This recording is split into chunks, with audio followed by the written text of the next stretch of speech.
आज बात global warming पे होगी। सबसे पहले बात करेंगे ग्लोबल वार्मिंग क्या है, ग्लोबल वार्मिंग बढ़ने का क्या कारण है, ग्लोबल वार्मिंग से क्या प्रभाव पड़ता है, वैश्विक स्तर पर इसको कंट्रोल करने के लिए क्या प्रयास किए गए तथा भारत द्वारा इस पर क्या कुछ किया गया था, इसकी चुनौतियां क्या हैं और इसके समाधान क्या हो सकते हैं। सारे मुद्दों पर इस वीडियो में बात की जाएगी, तो आप इस वीडियो के अंत तक बने रहिए। तो चलिए शुरू करते हैं। ग्लोबल वार्मिंग का अर्थ पृथ्वी के वायुमंडल और महासागर के औसत तापमान में 20वीं शताब्दी से हो रही बढ़ोतरी और अनुमानित निरंतरता है, या फिर कहें कि ग्लोबल वार्मिंग पिछले 1 से 2 शताब्दियों में पृथ्वी की सतह के पास औसत वायु तापमान में बढ़ने की घटना है।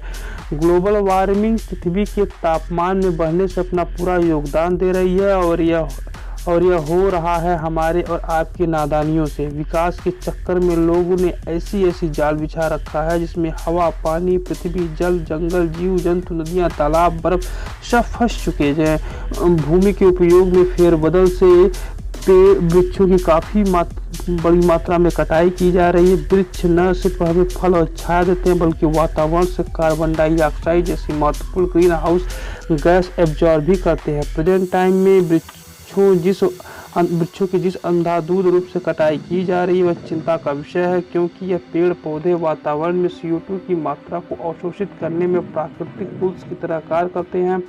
जिस तरह से देश में शहरीकरण का विकास हो रहा है, उसमें औद्योगिकरण के कारण लोगों के जीवन के काफ़ी तौर तरीकों में परिवर्तन आ गया है। इनकी विलासपूर्ता जीवन या परिवर्तन ने खतरनाक गैसों के उत्सर्जन में काफ़ी योगदान दिया है। इस मॉडर्न एज में जैसे जैसे मानवीय गतिविधियां बढ़ रही हैं तो उनके लाइफ स्टाइल में परिवर्तन हो रहा है, जिसकी वजह से ग्रीन हाउस गैसों के उत्सर्जन में भी काफ़ी बढ़ोतरी हो रही है। जिसकी वजह से ग्लोबल वार्मिंग में भी बढ़ोतरी हो रही है।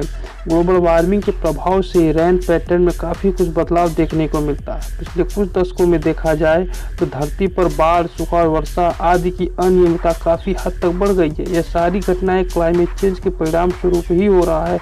विश्व स्तर पर बात की जाए तो पता चलता है कि ग्लोबल वार्मिंग के दौरान ग्लेशियर काफ़ी हद तक पिघल चुके हैं तथा समुद्र के में भी बढ़ोतरी देखी गई है, जिसकी वजह से समुद्र के आसपास द्वीपों की डूब जाने की संभावनाएं बढ़ गई हैं। इसी के साथ जंगलों में आग की बढ़ती घटनाएं बढ़ती जा रही हैं। वायुमंडल के तापमान में बढ़ोतरी से वनस्पति पैटर्न में इसके बदलाव से कई प्रजातियों का विलुप्त होने का खतरा उनके ऊपर मंडरा रहा है। कई विशेषज्ञों की राय है कि 2050 तक यही स्थिति रही तो 1/4 प्रजातियां विलुप्त हो सकती हैं। ऐसी संभावनाएं व्यक्त की गई हैं।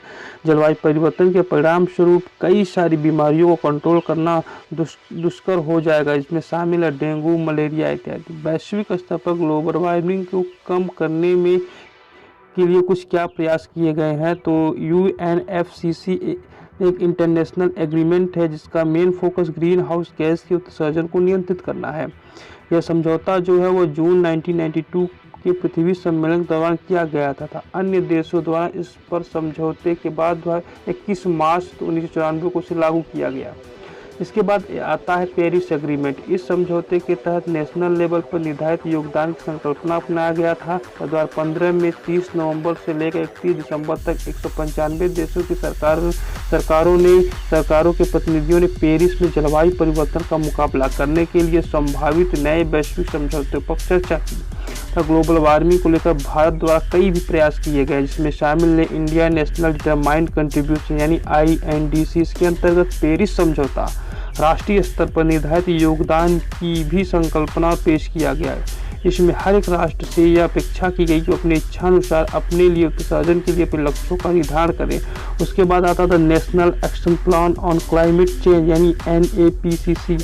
जलवायु परिवर्तन पर राष्ट्रीय कार्य योजना का शुभारंभ वर्ष 2008 में किया गया था। इसका मेन फोकस जनता के प्रतिनिधि, सरकारी प्रतिनिधि, सरकारी एजेंसियां, वैज्ञानिक, उद्योग और समुदायों की जलवायु परिवर्तन से जो खतरा उत्पन्न होता है इसके डट पर मुकाबला करने के लिए उपायों के बारे में जागरूक करना है। द लास्ट में नेशनल सोलर अलायंस है। इसमें जितने भी देश सौर ऊर्जा के संपन्न हैं एक अंतर सरकारी संगठनों द्वारा एक संधि हस्ताक्षर किए हैं। इसकी शुरुआत भारत और फ्रांस की सरकार ने मिलकर 30 नवंबर 2015 को पेरिस सम्मेलन के दौरान की।